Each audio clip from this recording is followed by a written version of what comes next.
Friends, আজকে একটি কবিতা আলোচনা করব। কবিতাটির নাম ফ্রিডম টু এ স্লেভ, একজন দাসের কাছে স্বাধীনতা। লিখেছেন হেনরি লুই ভিভিয়ান ডিরোজিও। এবার ডিরোজিও জন্মগ্রহণ করেন কলকাতাতে on 18 April in 1809, then Bengal Presidency, British India. He died on 26 December 1831 at the age of 22 in Calcutta, India. His life, তার জীবনীটা দেখে নিই। In 1826, at the age of 17, 17 বছর বয়সে, 1826 সাল, 17 বছর বয়স, তিনি হিন্দু কলেজের টিচার হিসেবে নিযুক্ত হন, ইংলিশ লিটারেচার আর হিস্ট্রি বিভাগের টিচার। পরের বছর তার বয়স যখন 18 বছর, আগে ছিল 17 বছর, এখন 18 বছর, সে ওই কলেজেরই প্রফেসর হয়ে যান, ইংলিশ লিটারেচার আর হিস্ট্রি বিভাগের। আর তখন ছিল এর নাম হিন্দু কলেজ, এখন যার নাম প্রেসিডেন্সি কলেজ। 1828 সালে রাজা রামমোহন রায় ব্রাহ্ম সমাজ প্রতিষ্ঠা করেন। এই ব্রাহ্ম সমাজের মূল উদ্দেশ্য ছিল যে হিন্দু ধর্মের যে আদর্শ সেটাকে বজায় রাখা, শুধুমাত্র ওই পৌত্তলিকতার বিরোধিতা করা, পৌত্তলিকতাকে অস্বীকার করা। আর 1828 সালে রাজা রামমোহন রায় ব্রাহ্ম সমাজ তো প্রতিষ্ঠা করলেন, এবং ওই বছরই ডিরোজিও এবং তার স্টুডেন্টসরা মিলে, আর সাথে রামমোহন রায়ও ছিল ইনডিরেক্টলি, তো এরা মিলে একাডেমিক অ্যাসোসিয়েশনস প্রতিষ্ঠা করেন। আর তার যে শিক্ষা, সে লিবার্টি, ইকুয়ালিটি আর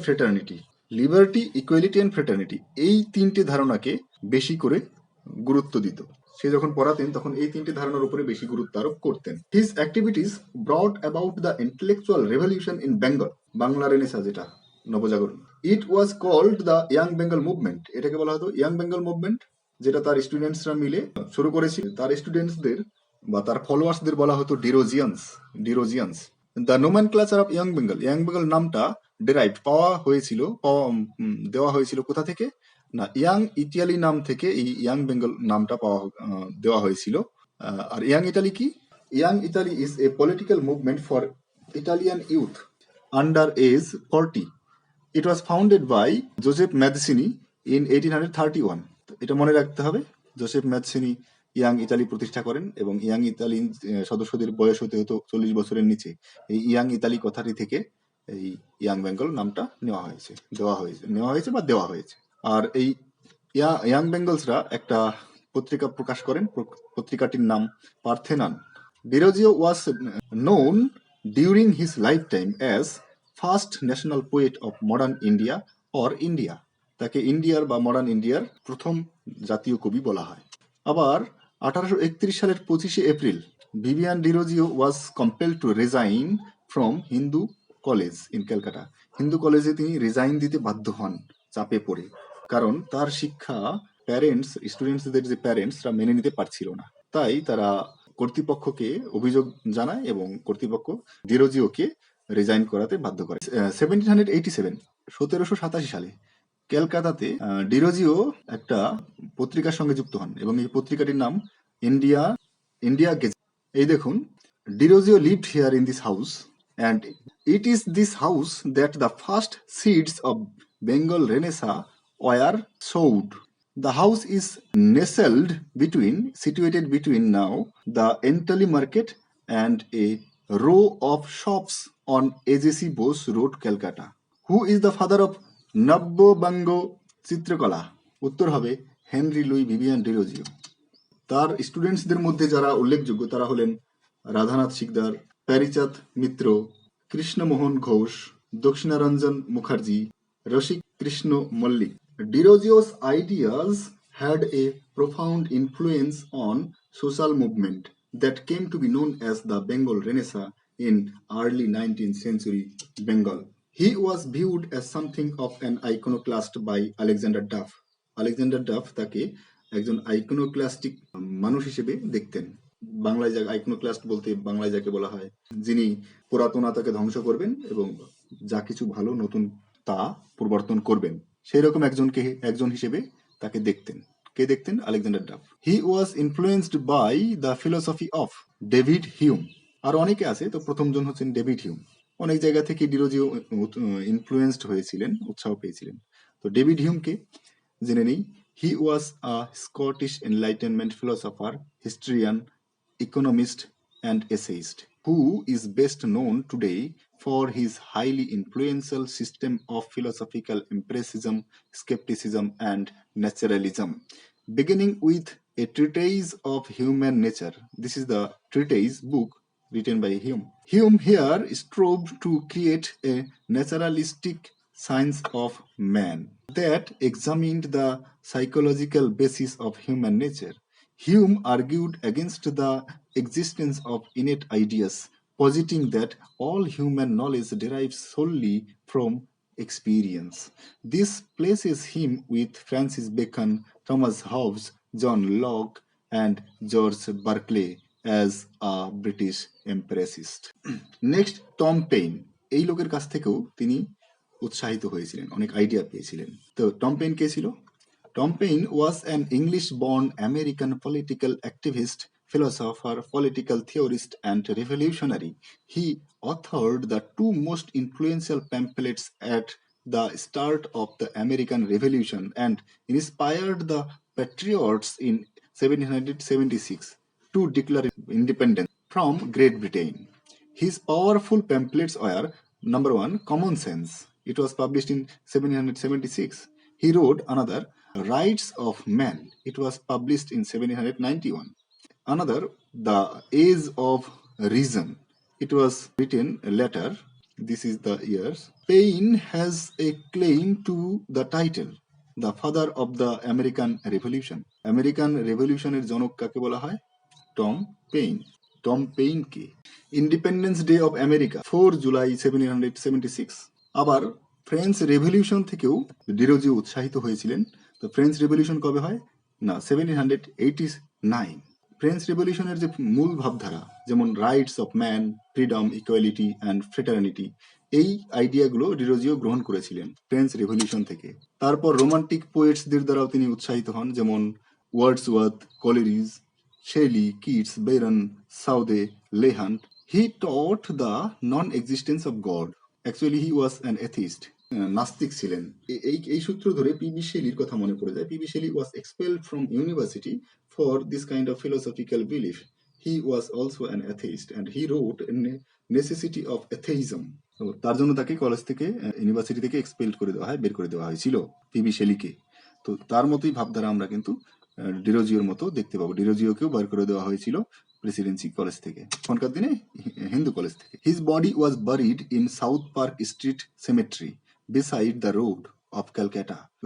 রোডের সাইডে কেন? না, সে তো গডে বিশ্বাস করে না, নাস্তিক, সেই জন্য তাকে সিমেট্রির মধ্যে কবরস্থ করার পারমিশন দেওয়া হয়নি।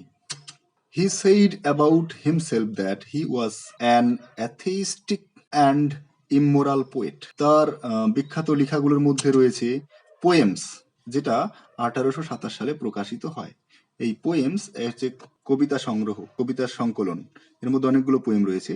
তো তার মধ্যে ইম্পর্টেন্ট পোয়েমগুলো হলো the harp of India, next song of the Hindustani minstrel. এরপর তিনি প্রকাশ করেন আরেকটা বই, নাম the fakir of Jungheera, a metrical tale and other poems. এটা আবার 1828 সালে প্রকাশিত হয়, এক বছর পরে। তো এইখানে যে কবিতাগুলো রয়েছে সেগুলোর নাম the fakir of Jungheera, to India my native land. পরের বই নাম the poetical works of Henry Louis Vivian Derozio, edited by B Shah. এটি প্রকাশিত হয় 1907 সালে। তো এই বইয়ের মধ্যে আবার ইম্পর্টেন্ট পোয়েম হলো to the peoples of the Hindu college. তো চলুন এখন আমরা poem freedom to the slave সম্পর্কে জানতে শুরু করি। In Freedom to the Slave, Henry Dirogio explores the feelings that a man experiences upon learning he is no longer enslaved, and then praises freedom itself. এই কবিতার মধ্যে আমরা দেখতে পাবো যে ফ্রিডম পাওয়ার ফলে যে ফিলিংসটা হয় একজন স্লেভের মনে, সেইটা নিয়েই কবিতাটা লেখা, এবং সেই স্বাধীনতা পাওয়ার পরে সেই স্লেভ স্বাধীনতাকে প্রশংসা জানাচ্ছে। The poet uses a regular rhyme scheme of A, B, C, B, D, E, F, E, containing with the second and fourth lines, but changing every 4 lines. He describes the feeling of newly found freedom. এবার চলুন freedom two এ slave, একজন দাসের কাছে স্বাধীনতা, এই কবিতাটা টেক্সটটা আমরা আলোচনা করতে শুরু করি। তো দেখুন কবিতাটা শুরুর প্রথমেই একটা এপিগ্রাফ লেখা হয়েছে। এপিগ্রাফ বলতে বোঝায় লাইন যেটা ওভারঅল ধারণা দেবে পুরো পোয়েম সম্পর্কে। পুরো যে কন্টেন্ট রয়েছে সেই কন্টেন্ট সম্পর্কে, যে বিষয়বস্তু তার সম্পর্কে একটা ওভারঅল একটা আইডিয়া দেওয়ার চেষ্টা করা হয় এই এপিগ্রাফের মাধ্যমে। মানে এপিগ্রাফ হচ্ছে এমন লাইন যেগুলো এই কবিতার সঙ্গে রিলেটেড। এই এপিগ্রাফটা লিখেছেন টমাস ক্যাম্বেল। আর এই এপিগ্রাফটা নেওয়া হয়েছে একটা কবিতা থেকে। কবিতাটার নাম দ্য প্লেজার্স অফ হোপ। দেখুন, কবিতাটার নাম দ্য প্লেজার্স অফ হোপ। আর এই প্লেজার্স অফ হোপ এই কবিতাটা একটা বইয়ের মধ্যে পাওয়া যায়। সেই বইটার পুরো নাম হচ্ছে the pleasures of hope with other poems. তো এটা হচ্ছে পুরো বইয়ের নাম। আর এই বইয়ের মধ্যে একটা কবিতা রয়েছে যার নাম দ্য প্লেজার্স অফ হোপ। এই কবিতা থেকে এই লাইনটা নেওয়া হয়েছে। তো এটা লিখেছেন কে? Thomas Campbell. তো টমাস ক্যাম্বেল সম্পর্কে একটু জেনে নিই। He was a founder and the first president of the Clarence club and a co-founder of the Literary Association of the Friends of Poland. He was also one of the initiators of a plan to found what became University College of London. University College of London. এটা প্রতিষ্ঠা করতে তিনি তার অবদান রেখেছেন। তো এই এপিগ্রাফটার মানে কি? অ্যাজ দ্য স্লেভ ডিপার্টস, যখন দাসত্ব মুক্ত হয়, দাসত্ব চলে যায়, তখন ম্যান রিটার্নস, তখন মানুষের মধ্যে সত্যিকারের মনুষ্যত্ব জেগে ওঠে এবং মানুষ হিসেবে, ইন্ডিভিজুয়াল হিসেবে তার ট্রু আইডেন্টিটিকে খুঁজে পায়।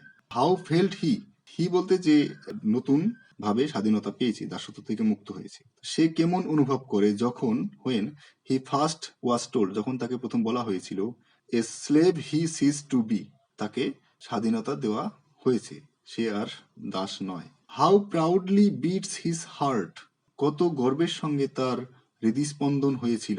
When first he knew that he was free, যখন সে জেনেছিল সে স্বাধীন।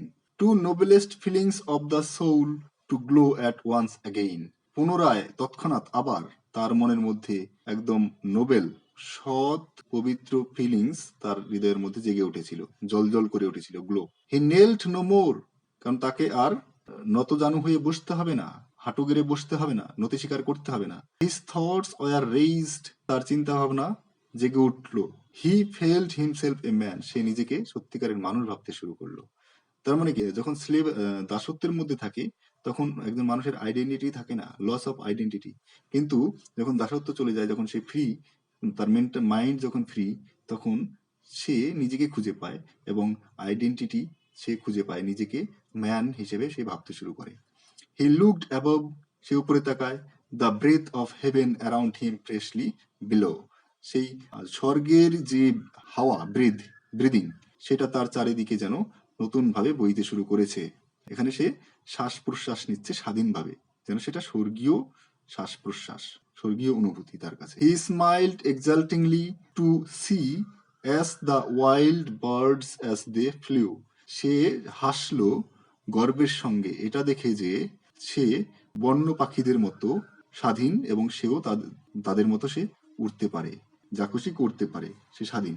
সে তখন কি করলো, আবার সেই নতুন যে মানুষ স্বাধীনতা পেয়েছে, দাসত্ব থেকে মুক্ত হয়েছে, সে এবার looked upon the running streams that neath him rolled away, rolled away বলতে ফ্লো, বয়ে চলেছে। তো এবার সে তার নিচের দিকে বয়ে চলা, নিত বলতে আন্ডার হিম, তার নিচের দিকে দিয়ে বয়ে চলা, রোল্ড বয়ে চলা যে ঝর্ণা বা নদী, তার দিকে সে এবার তাকালো। তার মানে কি, তার চিন্তা ভাবনা বইতে শুরু করেছে, চিন্তা ভাবনা গতি পেয়েছে, রানিং। স্ট্রিম এখানে symbol of his thought process.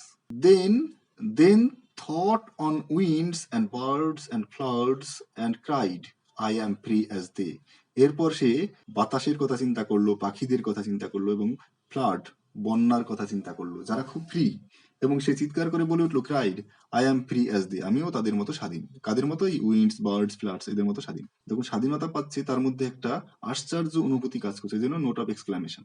O freedom, সে অবাক হয়ে স্বর্গীয় সুখ অনুভব করছে এখন, সেই জন্য নোট অফ এক্সক্লামেশন, বিস্ময়সূচক। ও ফ্রিডম, সে ফ্রিডমকে উদ্দেশ্য করে বলছে। এখানে ফিগার অফ স্পিচ হবে অ্যাপোস্ট্রফি। ও ফ্রিডম, কাউকে উদ্দেশ্য করে কিছু বলা, সেটাকে বলা হয় apostrophe. There is something dear even in thy very name, হে স্বাধীনতা, তোমার সামথিং, তোমার নামের মধ্যেই যেন প্রিয় একটা অনুভূতি কিছু যেন লুকিয়ে রয়েছে, তোমার নামের মধ্যেই, তোমার নামের বলতে স্বাধীনতার নামের মধ্যেই। যে নামটা, যে অনুভূতিটা lights the altar of the soul with everlasting flame. That বলতে তোমার নাম স্বাধীনতা, যেটা লাইটস এনলাইটেন করে দিয়ে যায়, আলোকিত করে দিয়ে যায় হৃদয়ের যে বেদি, অল্টার, সেই বেদিকে আলোকিত করে। কি দিয়ে আলোকিত করে? উইথ এভারলাস্টিং ফ্লেম, আলো দিয়ে, যে আলো শাশ্বত, চিরকালের। Success attained the patriot swords that is unsheathed for the.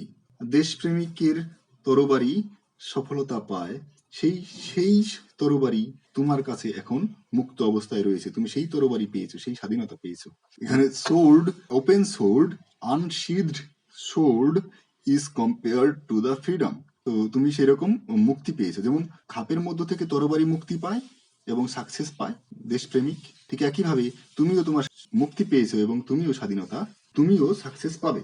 And glory to the breast that bleeds, এবং তুমিও গর্ব অনুভব করবে, গর্বিত হবে হৃদয়ের মধ্যে, যে হৃদয়টা এতদিন ধরে রক্তাক্ত হচ্ছিল, কিন্তু bleeds no body to be free, কিন্তু যে হৃদয় কখনো স্বাধীন হওয়ার জন্য কাউকে রক্তাক্ত করেনি।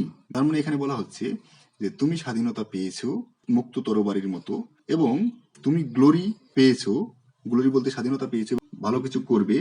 তুমি পেয়েছো বলতে তারা, তুমি হচ্ছে তাদের প্রতিনিধি, তারা হচ্ছে যারা দাসত্ব থেকে মুক্তি পেয়েছে, তারা গ্লোরি পেয়েছে যারা এতদিন ধরে যাদের রক্ত ঝরিয়েছে, যাদের রক্ত ঝরেছে, কিন্তু যারা কি করেনি, স্বাধীনতা পাওয়ার জন্য অন্যকে রক্তাক্ত করেনি, অন্যের উপর অত্যাচার করেনি, তো তারা এখন সেই মুক্ত তরবারির মতো স্বাধীনতা পেয়েছে, এবং এর ফলে কি হবে, গ্লোরি অ্যাটেন্ড করতে পারবে তারা, তারা সাকসেস অ্যাটেন্ড করতে পারবে, তারা জেগে উঠবে। তো এই কবিতার মধ্য দিয়ে কবি বলতে চেয়েছেন যে স্বাধীনতা, ফ্রিডম, মানুষের চেতনাকে জাগিয়ে তোলে এবং ফ্রি থিঙ্কিং করার, ক্রিয়েটিভ থিঙ্কিং মানুষের মধ্যে জাগিয়ে তোলে, ফলে তারা নিজেরা এবং সভ্যতা, তাদের যে সমাজ, দুটোকেই সামনে এগিয়ে নিয়ে যেতে সাহায্য করে। এই জন্য এই কবিতার মধ্যে দিয়ে পুরো ফ্রিডমের গৌরব গাথা কবি হেনরি লুই ভিভিয়ান ডিরোজিও রচনা করেছেন। ধন্যবাদ।